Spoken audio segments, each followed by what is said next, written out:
flag of the United States of America and to the republic for which it stands, one nation, under God, indivisible, with liberty and justice for all. Thank you for your opening, Councilmember Hunt.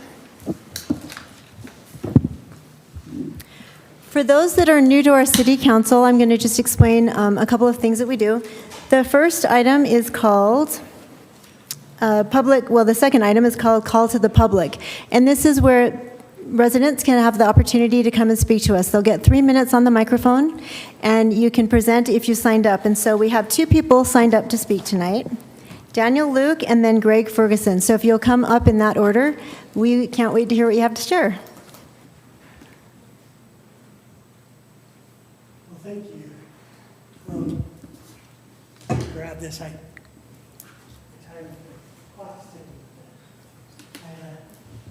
had a little diagram. I wish should I flip it around or address the council, I guess. I'm a 32-year resident of Kaysville, live out on Flint Street. And my reason for coming tonight, first time being at a council meeting, open forum like this, since Mayor Cook's administration. So we're talking probably 20 years ago. My reason for coming is for a safety issue, actually, out west. Good to meet some of the people that have received votes, Mayor Tran and Abby, and I think John over here. Well, as you can see from this simple diagram, out west off of Flint Street, and over here, second north, we got the big Lawrence Park. There's what I kind of consider, it's Kaysville's own West Kaysville Grand Prix. It's about the 1,000 feet of the most dangerous surface road, I think, in Kaysville. Now, I'm going to flip this around for a second. So, Sportsplex Drive, around where the gym is, Flint Street out west, there's Lawrence Park, the businesses out there. Kaysville Drive at 9th West. Because of the gym, I believe, now I live right over here on Flint, there's like 3 stop signs between 9th West and Flint Street. There's one right there on Sportsplex Drive, and one up there by the park where the creek is. And what happens is, I think because of people with a little bit of testosterone going on, getting to that gym, it's almost like this a real life video game, a real life Grand Theft Auto. I'm in from the floor out there. I served in Kaysville for 30 years. I wish you guys know man here. But what happens is they race through behind our house, and it's just a big S curve. Oh, will you speak in the microphone? Sure. Thank you, just so that people online can hear you. Right here. Okay. Thanks. So it's just a big S curve, and they're able to turn off this busy Flint Street or turn off the busy 9th West and simply have 100 yards and then make a quick hairpin turn and about 100 yards on Sportsplex before these businesses. And really important, one of Davis School District's schools, the catalyst, the finest minds that are going to this private institution, and they can make a hairpin turn there and come on down behind my house. And one time at 1 in the morning, a car jumped the curb and hit our fire hydrant right there, and they abandoned the car. There's about 100 skid marks all through this. Time is up.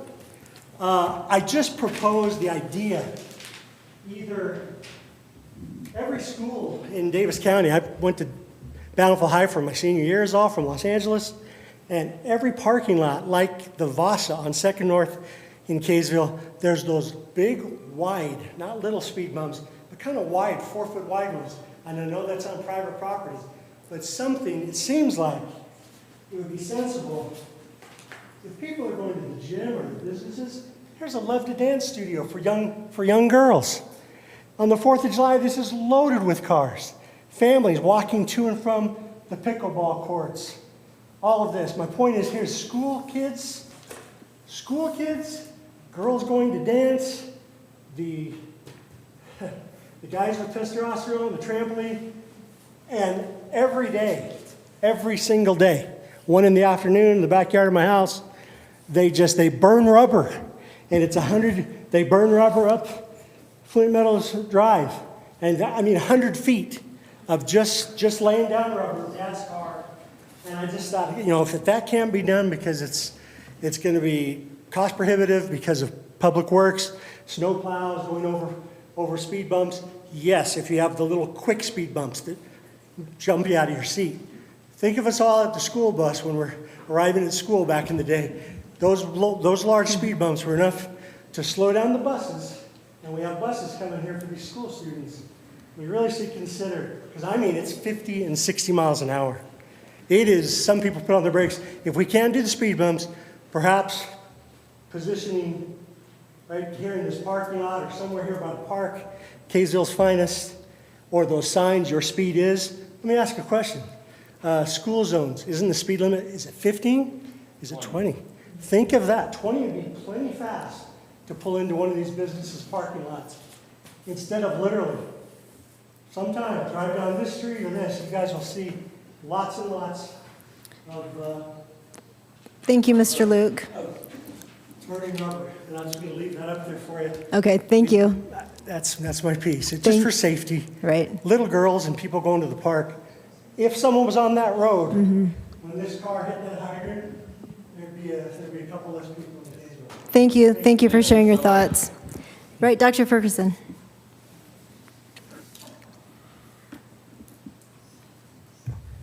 Thank you, Mayor Tran, and members of the City Council. I have spoken here once before recently about the matter of the location of the facility for homeless people that has been mandated by the state legislature. And was recently sort of turned away from the site in North Salt Lake, which had been considered. Actually, I think the property was nearly acquired by the company that was going to do that. Anyway, so the location of that is back on the table again. And that's what I'm here just to speak briefly about. As I've thought through this from a number of angles, one of them has been population density of the municipalities that make up Davis County. I made a little chart that that got passed out to you. There is one mistake on there, and that is Layton. The square miles of Layton is more along the line of 22 and a half. But other than that, I've reviewed the figures that you see before you, and the figures for the population density, which is the key thing, are all correct, including Layton's. So the matter here is that it seemed to me that in considering where the location for this permanent facility ought to be or should be, we ought to consider the population density of those communities where this might go. And it seems reasonable to me, at least, to think that those with a smaller population density might be a better place for this facility to be located. And that is not, of course, to say anything bad about any of those locations, but the more people that are packed into a certain space, probably the more social problems and things might come up and stretch those municipalities just a little bit. And if instead this was in a community that had a much lower population density, that might work out a little bit better for that facility. And this list that you see is arranged by the lowest to the highest population densities. So Kaysville is number 7 out of 12 on that list. And if you would, especially Mayor Tran, when you meet with the task force, if that matter, might be discussed as a relevant matter in this facility. Thank you. Thank you so much. Thank you. All right, everyone. We are on presentations and awards. Presentation 3A will be postponed. Our fire chief is out of town and he wants to be here. So we will postpone the proclamation about Fire Prevention Week, and we will move forward to the swearing in of our 2024-2025 Kaysville Youth Court Group. We're excited to have you here, families. We're excited to have you here, students. I will turn the time over to your advisor for the City Court, to come up and just share some thoughts on it. She is a volunteer advisor as well. Kim is fantastic, has been doing this for years and years and years, and we're so grateful. Yeah. Thank you, Mayor, for having us. This is exciting.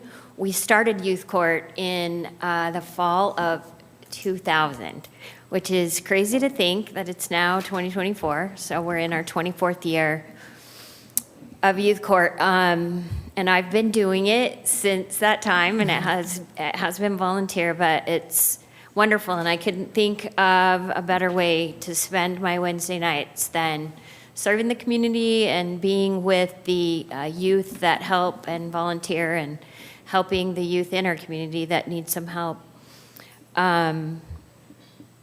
Next year will be the 25th year of the Youth Court, and I do think that might be my last year. I think 25 years is a great time to end it. So just with that knowledge, I thought I would share that that's what I'm thinking so that we can maybe get some people in line. If there's anyone in the audience that's interested in being a volunteer advisor, that job might open up. So yeah, my husband and I are both retired, and we discussed maybe making this be my last year, but I just didn't feel comfortable with it, and I couldn't figure out why. But then when I thought 25 years, maybe that would be a good thing. So this year, we have 19 judges currently, 13 female and 6 male, and they're all outstanding students. They participate in numerous extracurricular activities, so the fact that they're youth court judges also is amazing. I know we have students that are participating in theater, in debate, in DECA, in athletics, in band, in choir. We've got some that actually can't be here tonight because there's a tennis tournament going on right now. So anyway, the fact that they also donate 2 hours of their time every Wednesday night, along with mentoring kids on their own time, is just incredible. So yeah, and we just appreciate the support we've had from the city and from the police department. It's just a great organization, and it's a great group. So I'm going to announce the judges, if that's all right, and have them come up when I say their names. Would you like them just standing here facing this way? That would be great. Okay, so judges, when I call your name, come up and face the audience, but stand in front of the city council. And yeah, we'll just go from there. All right, Lisa Vombos, Lexi Broadbent, Haley Christensen, McKay Clemens, Ryan Dimmick, Landon Jacobs, Nisi Kuma, Annabelle Otterson, Bree Thomas, Kim Waite, Allie Anderton, Ashley Sisney, Owen Clark, Dax Dorius, Eric Young, Elizabeth Lever, Mary Lindberg, Gemma Mueller, and Bryn Stevenson. And then just for your information, I'm an advisor along with Tina Johnson, who can't be here tonight. Our police liaison this year is Officer Criddle, and he's been amazing. And then Abby Hunt is our city council liaison. So I will turn the time over to the mayor.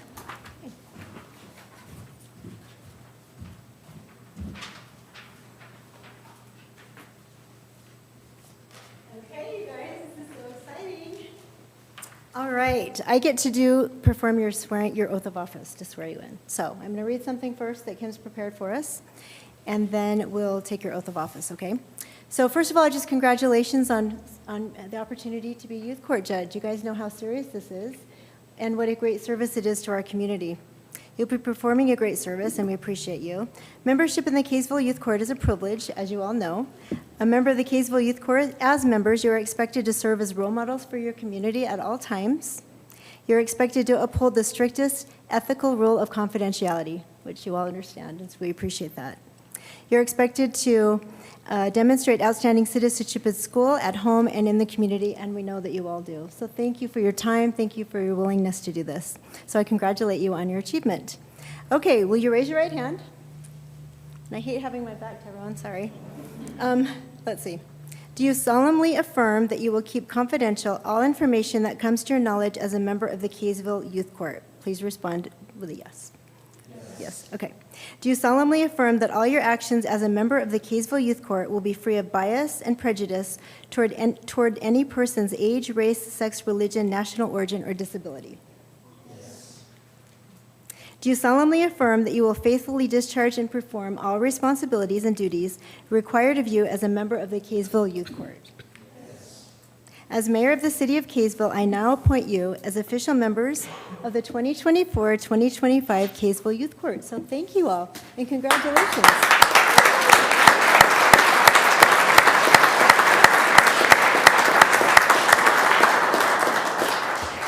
We'd like to invite the city council to come down and shake your hands, and we want to do a group picture. Okay, guys?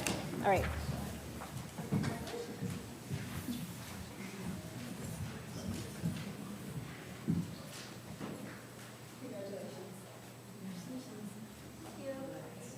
Congratulations, Your Honor.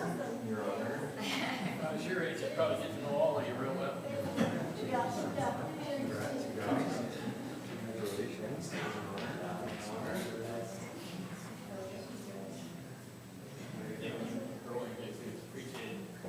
All right, you guys, come in front of the podium, and let's get really close for a picture, okay? And we need your, yeah, we need you up here, so we can just kind of stand in front of this. Yeah, come on forward. And let's squish. And, yeah, squish, squish, so we all fit. I wear my tall, can you guys see? Okay. Where your talls at? I wear my tall shoes today, so.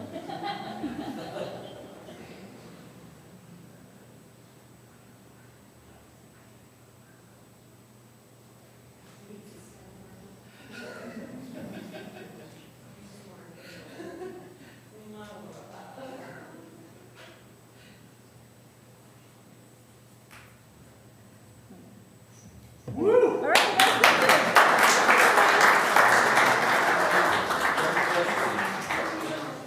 And youth court and parents, you're free to stay for the entire meeting, or you can, whatever you want.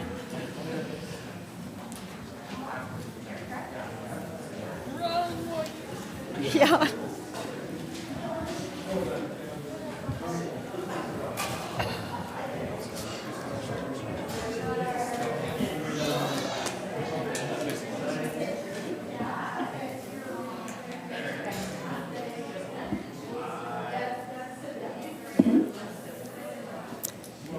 Thanks, everyone, for being here. All right, now we get to hear from Davis Tech, Jeff Lund, to give us an update on the school. Yay, we're so excited you're here, too. Thank you. Well, first of all, I'd like to thank you for the opportunity to come and address the council tonight. President Brush sends his regards, and then he sent me. So we do appreciate this opportunity, and as a school, we are so thankful for the support that the City Council and the City Administration gives to us. You have been wonderful to work with, and particularly I wanted to thank you for Officer Ryan Freeman, our SRO. He is amazing. He works with our students so well and has been a great addition to our campus. We appreciate Chief Oberg and Chief Erickson for all the help and support that they give us, and especially Mayor Tran, who spends an awful lot of time on campus, and we truly appreciate the time that she spends with us. Our motto is we change lives, and here on this first photo is Ben Masters, who graduated from our welding program. He won a gold medal at the Skills USA National Competition for that sculpture that is shown there. That sculpture is on display at the school if you'd like to see it live. It weighs about 90 pounds, and it is 100% fabricated by him, and it won a national competition. We're extremely proud of Ben. A little bit about us. Our mission is that we embrace technical education to promote student development and economic growth. We see those two going hand in hand. As our students succeed, the economy grows. We have a lot of staff. I thought I'd share those numbers with you. With 107 full-time faculty, 124 full-time staff, and a whole bunch of part-timers that help the world go around, we're just under 500 employees. And last year, we were pleased to be named as the Employer of the Year by the Davis Chamber. Technical education's been in the news a lot lately. We're proud to be hands-on, very flexible. We're unique in that we're self-paced. People can move as they gain competency and skills, and we're high-touch. Our students are in the labs, they're working on mannequins, they're working on each other to gain the skills that they need in the workforce. And one of the things that sets us apart is our national accreditation through the Council on Occupational Education. Just today, we finished up a site visit from the council. They are on either a 3, 4, 5, or 6-year cycle on schools, depending on their level of confidence in the school's ability to deliver education.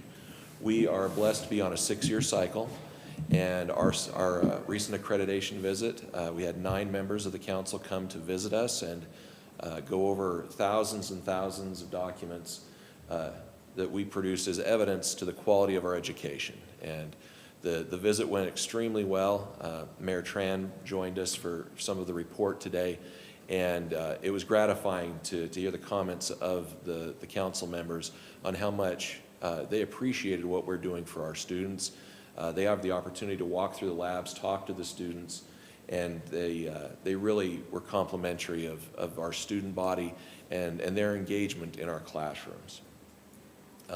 People often ask, what's the difference between what we're doing and the Catalyst Center that Davis School District has since built? And this national accreditation is really the biggest difference. We've actually shared our curriculum where we have duplicate programs. And the difference is that the credits we offer can be recognized nationally, whereas the Catalyst Center is more recognized for their CTE credit for their high school classes. Just to introduce you to our students, we are 77% adult, and last year, which ended on June 30th, we served 7,268 students.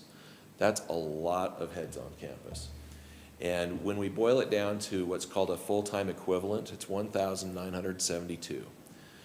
With just 300 more of those to go, we'll be bigger than Snow College. So we had 9% growth last year, and the year before that it was 6% growth. We're getting really cozy on campus is the way we like to refer to that. The demographics of our students are 61% male and 52% are between 18 and 29, and our average student age is 25 years old. Many of our students have gone out into the world and found that they need to have a little bit more skills than they left high school with, and often they're finding that traditional higher education didn't serve their needs, and so they come to see us. Here's the demographics. We serve, by legislative mandate, Davis and Morgan County. And the demographic makeup of our student body is a little more diverse than is found in both of those counties.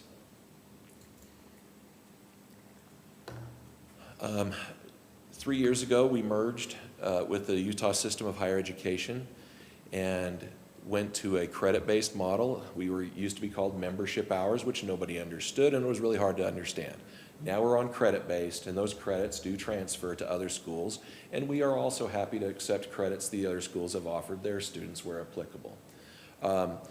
My favorite credential to talk about is Snow College. I attended there and received my associate's degree, and currently, if any of the students complete our longer programs, if they just sign up with Snow College and take 4 online classes, they can get an associate's degree from Snow College as well.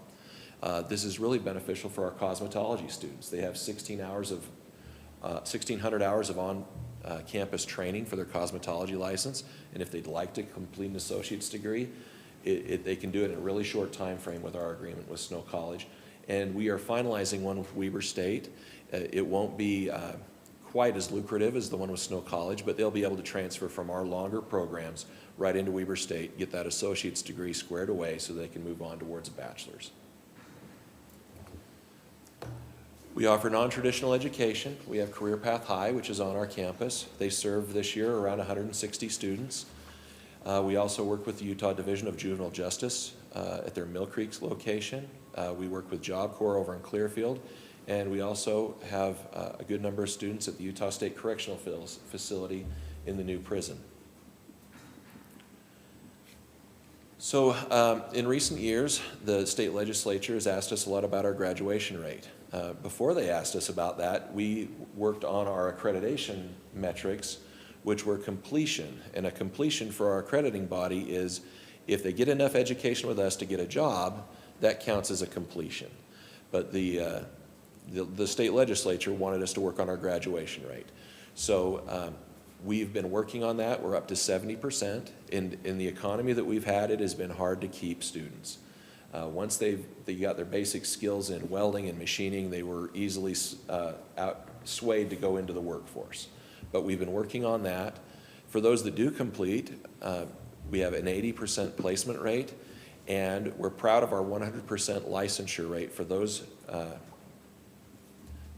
courses of study that end in licensure, like nursing and cosmetology, EMT. Those are the professions that do that. All of the courses that are in red are high-impact programs as identified by the Department of Workforce Services. So those are high-wage, high-demand programs that our students can graduate in. And this is the money slide. Basically, our average program cost is just under $3,000. That's less than is spent on one semester at Weber State. That's all-in costs. And we calculate that it takes basically 2 months to earn back the cost of that if they saved all their money for 2 months. And what that works into is for our longer programs, on an annual basis, they'll see a 59% increase in their wages over when they started the program at our school. And we received these numbers from the Department of Workforce Services, measuring them before they came to school and 4 quarters after they completed. So that's the cumulative ROI of over $10 million into the economy every year. And to be nice, we're cheap. And we have an awful lot of scholarships. We funded 757 of them for over almost $600,000 worth of scholarship funds awarded. Also, we participate in the federal Pell Grant program. And we distributed almost $1.5 million in Pell Grants. The Pell Grants at our school are unique in that when they receive a Pell Grant, they often end up with cash in their pocket because our costs are so low. So if they get a $6,000 Pell Grant and their tuition's only $3,000, they get $3,000 to help with transportation needs, childcare. It's a pretty awesome deal. And we can say with certainty, we have 0 student loan debt. We do not certify student loans. So that's how we know that none of our students have a student loan through us. And many of our students are sponsored by their employers as well. We have an enormous apprenticeship program where their employers are paying for them to come to school as well. So we're pretty proud of that. We also offer a host of connections to resources in the community. So we provide the scholarships and connect the students up with that. We have an on-campus food pantry. And then through a variety of other entities, we're able to connect people with these services, such as dental, RASA legal services to help expunge legal records, the Head Start program. We do have some mental health services available. We provide UTA passes for all of our students who need that and would like it. And we work with the Department of Workforce Services in training people who are receiving benefits through DWS for other things, but they can come to us and receive those. And we also work with other organizations in the community who are sponsoring individuals such as Deseret Industries. They'll send people to us for training. We also have a business resource center on campus that is connected with the SBDA, and through their custom fit and workforce education, they've calculated almost $2 million in economic impact last year, almost 4,000 workers trained, and the Small Business Development Center has registered almost $27 million in revenue increases for the companies they serve. They take a survey when they're starting, and then after they've completed their work with our SBDC, then they redo the survey, and this is the impact that our little SBDC has done on the community. We're pretty proud of them. You may have noticed that we're growing. So this is just a history of the buildings that we have had on campus. We started in 1978 with that really tiny building up in the corner. And we kept adding to it and adding to it. We refer to it lovingly as our Franken building. It's got a lot of parts sewed onto it. And then we added the Simmons building in 2006, where our BRC and Entrepreneur Center is. In 2009, we added the Barlow building that houses our diesel mechanics and machining program, and will soon be holding our apprenticeship programs. In 2021, we added the North building, which was a former seminary building, and that's where Career Path High teaches their 9th graders. And we're very happy to say that by next fall this time, we'll be opening our welding building. And groundbreaking on that occurred just this week with a real bulldozer on campus. So right now on campus, we're building a new shipping and receiving dock on the north end, and we're remodeling a good portion of our square footage. The Culinary Arts is getting a new kitchen. We're moving, as I mentioned, the apprenticeship building. We're redoing the student common ends area, and we've got a roof replacement that has been truly annoying, but we're getting through it, and it's loud on the inside. So that's what's going on right now. And what's next? A lot of more remodeling on the inside. We're going to need to, the space that's vacated by welding will be remodeling. The entire wing that cosmetology occupies, we have the largest salon in the state, and it had a minor remodel 15 years ago, and it's due for a major remodel. They keep popping breakers with all the things they plug in. You might have experienced that in your homes at some time with the curling iron and the hair dryer. We also have a second floor. Many people aren't aware of it, but it also needs to be remodeled, and we want to remodel our administrator offices. The Utah System of Higher Education has asked us to update our master plan, and on that, we need to define where we're going to put new buildings, where we're going to put additional parking. One of the things we need to work on is our traffic flow management. With 7,000 students a year on campus, it's hard to get on campus in the morning, and it's really hard to leave campus at 3:30 in the afternoon. So, and we also want to do South Campus improvements, and that is defined as really adding a nice sidewalk along the south side up Laurelwood Road. And I have not yet been convinced that we need a southern entrance to campus, but there's some people who would like us to do that. And so that's what we're talking about on the updated master plan. Over the next 18 months, we're going to announce some meetings. We're going to have the community come in and talk with us. We'll hire architectural firms to walk us through that, and we'll see what we do. We are running out of space. And with the remodels we're doing, we're still keeping the original walls. We're not blowing out any walls and gaining space, so we're not gaining a lot of capacity in the remodel. We're just fixing a really old building. So we don't know if we're going to ask for one really big building to put up on the east side, or if we're going to plan 2 or 3 smaller buildings. Eventually, we will fill the 65-acre campus, which goes all the way down to Main Street. Probably not in my, well, I would have said not in my lifetime, but we've had a lot of growth, and so we don't know what tomorrow will bring. And this is a rendition of what our welding building will look like. It's going to be gorgeous, it's going to be state-of-the-art, and we are super excited to have that built. And with that, I'd be open to any questions the council may have for me. Anyone with questions?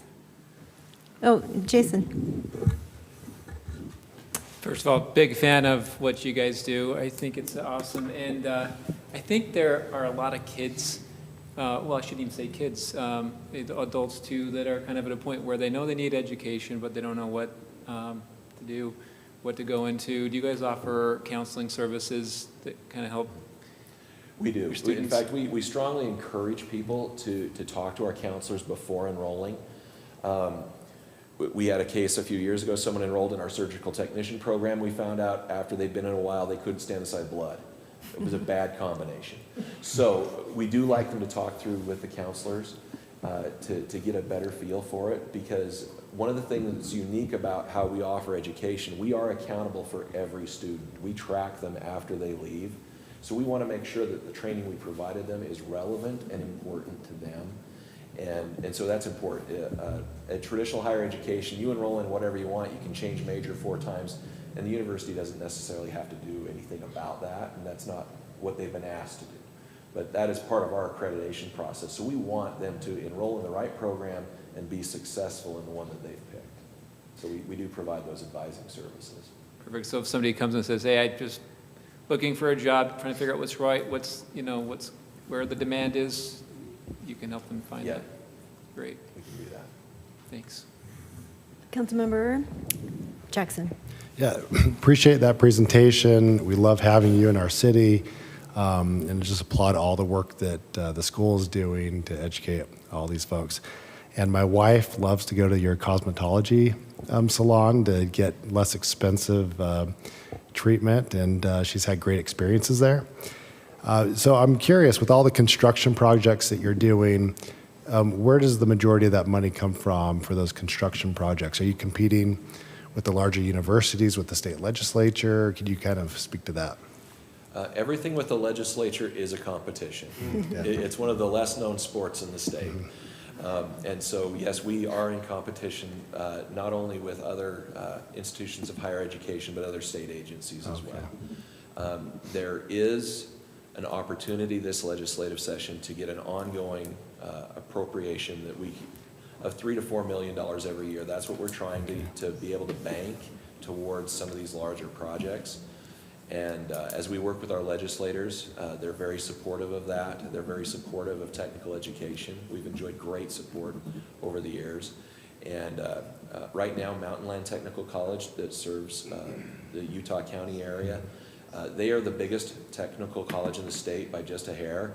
They beat us out starting last year. They serve 3 times the population that we do, but we're giving them a run for their money. They've got 3 new buildings under construction right now. Okay.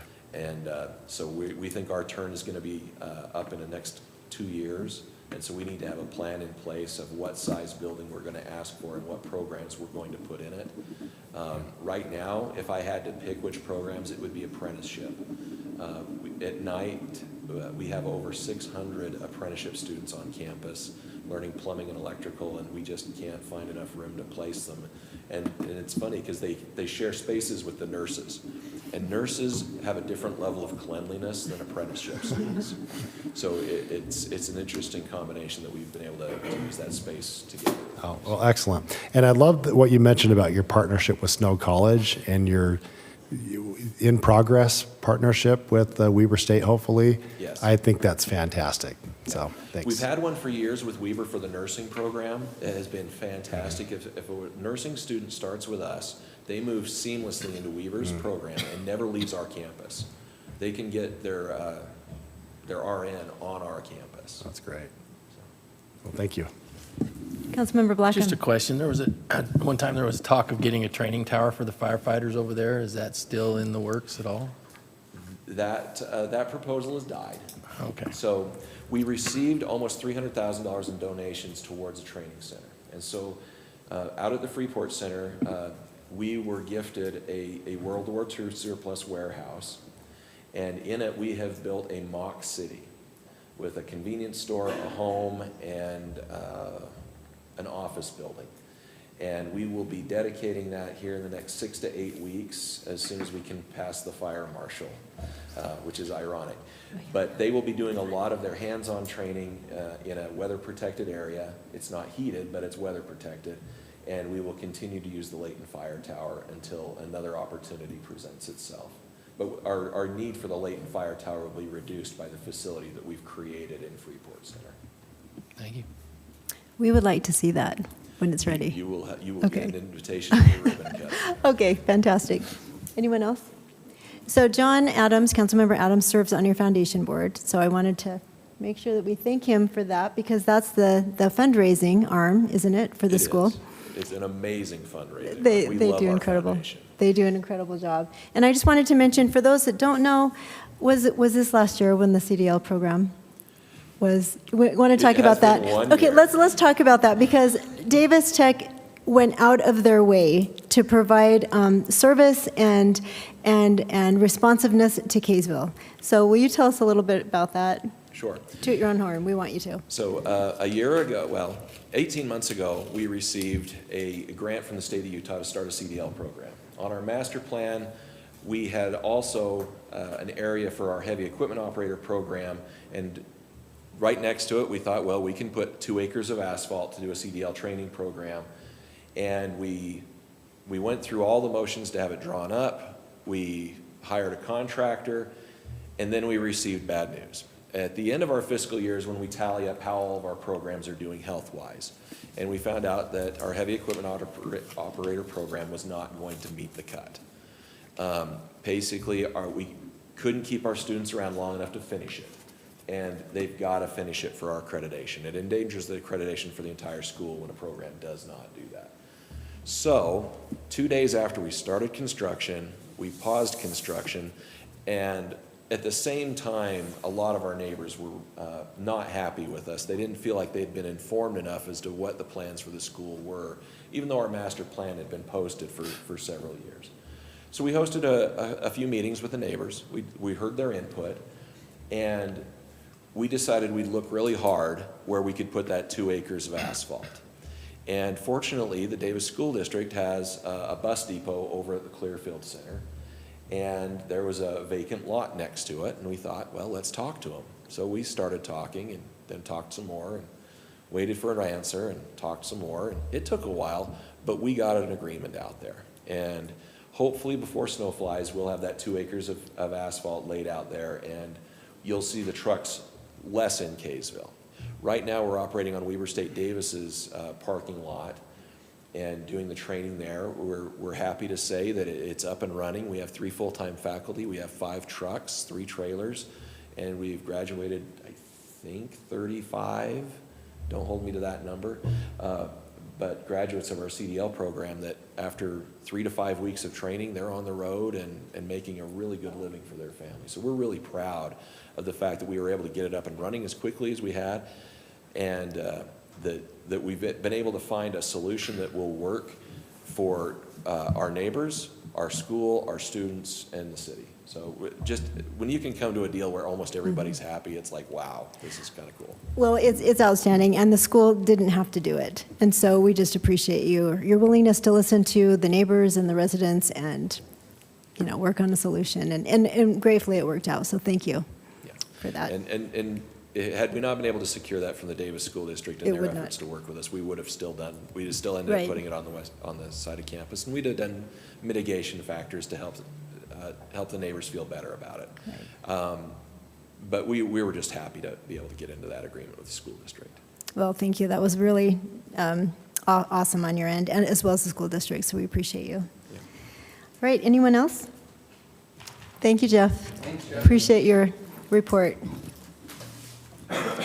Okay, any conflicts of interest before we start our work item, which will be quick? No? Okay. So the work item that we have listed is Code Blue Shelter update. So I will just briefly tell you where we're at. I'm trying to remember where to start here. Okay, so last time we updated the task force for Davis County, which consists of a couple of mayors, I think 5 mayors, and then the commissioner. We submitted a plan for the winter response bus. And they're lay-down seats, really nice touring buses. And so that was our plan. But the problem with the plan was that it wasn't funded. The state created this law. We didn't have funding for it. So we asked the state for funding. The state decided that it's probably, I actually don't know the official answer yet, but meanwhile, so Davis County submitted that plan for the bus. And meanwhile, another private organization decided that they wanted to purchase a property in North Salt Lake. They were in the news a lot talking about that. And that would have been a facility that would have been a permanent community resource center. And there were some communications and some conversations about it. The state task force that actually would be responsible for approving the funding of that, the state's portion of that funding, they met and they decided to postpone their decision until after the community had had an opportunity to be heard on that issue. And meanwhile, the entity that submitted the offer to purchase a property withdrew their offer. And so the North Salt Lake location is, to my knowledge, as far as I know, is not going to be considered as a facility in Davis County anymore. I don't know where we are beyond that. The task force for the county has, I don't think that we are in play anymore because we submitted our plan, we did everything that we needed to do as a county task force, and now it's just between the state and the county to work it out, and we're just waiting for a code blue. There is no permanent plan for a long-term facility yet. It would be something that we would continue to work on moving forward. There is no immediate requirement in the bill to have a facility in place in the next 12 months or anything like that. It's just you're supposed to submit a plan for that, and so that will be something that will be considered moving forward. So I don't really have anything to update other than that. We submitted our plan, and we're just kind of waiting to see what happens. So, council members, do you have any questions about that? No? Okay.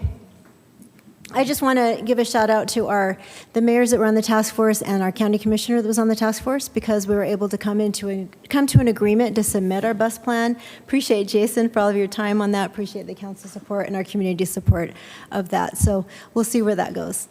All right, as far as that goes, council member reports. Anyone have anything to report? Council member Hunt. Oh, yes. Yes. You want to update that? Okay. Oh, I don't know the date of that one. Oh. The Scarecrow Walk is September 28th through October 6th, and that will take place at the Botanical Gardens at USU in Kaysville. The Youth City Council is submitting an entry, so they'll have a scarecrow there. It's a free event for everyone. You can come, bring your children, you walk around and you see the different scarecrows that are displayed, and it gives you an opportunity to tour the USU Botanical Gardens. It's a great center. Well, I think mostly just I wanted to update, we had the groundbreaking for, is it Flint Acres? Mm-hmm. And that was a lot of fun. Excited to see that kind of finally come to fruition. My 4-year-old got to help dig some of the dirt, so it was good. It was a good event. We would appreciate all the effort I think they've put in as far as getting neighborhood input and things like that, so we're excited to see that happen. Thank you. That is next to Smith's. It is north of Smith's in that field. It'll be a mixed-use development for the city, some townhomes, some single-family homes, some commercial pads. So we're excited to see that. Anyone else? No? Okay. Well, we appreciate everyone's participation. Thank you for being here. Thank you for your contributions. Jason. Just a couple of updates. We were informed by UDOT that the Main Street resurfacing project will not wrap up this fall. They will complete a lot of the work. You're seeing a lot of the bulb outs on the corners and stuff, the concrete work going in, new curb ramps. That'll all be completed this fall, but the repaving, the new asphalt, is going to have to wait until spring, so it'll look like it is now until then, which isn't a bad thing either. I think initially they were going to try to put down some of the asphalt and then come back and put the final coat in the spring, but now they're just going to hold off on all the repaving work until the spring. So kind of related to that project, in conjunction with that, the city is turning Center Street between Main and 100 East into a one-way street. You can see the road's closed obviously right here. That's supposed to be wrapped up within about 2 weeks. We're going to do the paint striping next week, and hopefully the week after that we'll have it open and have all the one-way signage and everything put in, so looking forward to that. And then we are scheduled to meet with Davis County on October 1st, Tuesday morning, October 1st. I'll send the exact time of the agenda item, but this will be to have them consider our request for the CRA funding, the Community Reinvestment Area funds, to put some money here into downtown and maybe the library building here next door. So you're all welcome to attend that. You're not required. This is kind of similar to the presentation that a lot of you attended a couple months back with the school board. But again, you're welcome to attend, not expected or required to. And we're optimistic about that. And then finally, we are planning to have a work session next month with the council to kind of pick up again the capital planning.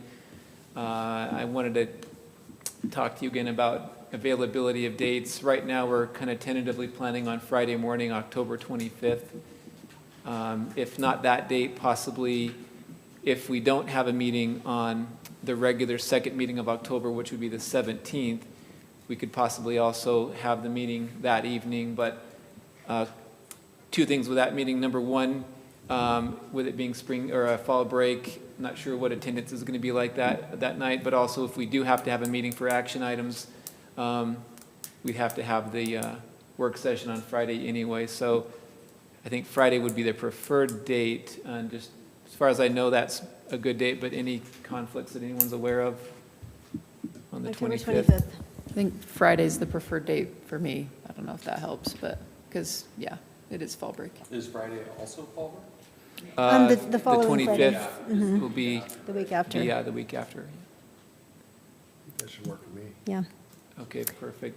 So we're looking forward to that. We're going to talk a lot about a lot of those same capital projects that we discussed a few months ago, kind of picking up on the Crestwood Road discussion. We have a recommendation we're going to make. I think we got some good input from the council earlier this year on, I think, what you're wanting to see, as well as the Ops Center and a lot of other things, the library building. So that should be a great discussion. And that's it. Okay, well, thank you so much. All right, anyone else have anything? Okay, would someone like to make a motion to adjourn? Okay, all in favor? Aye. Thanks, everyone.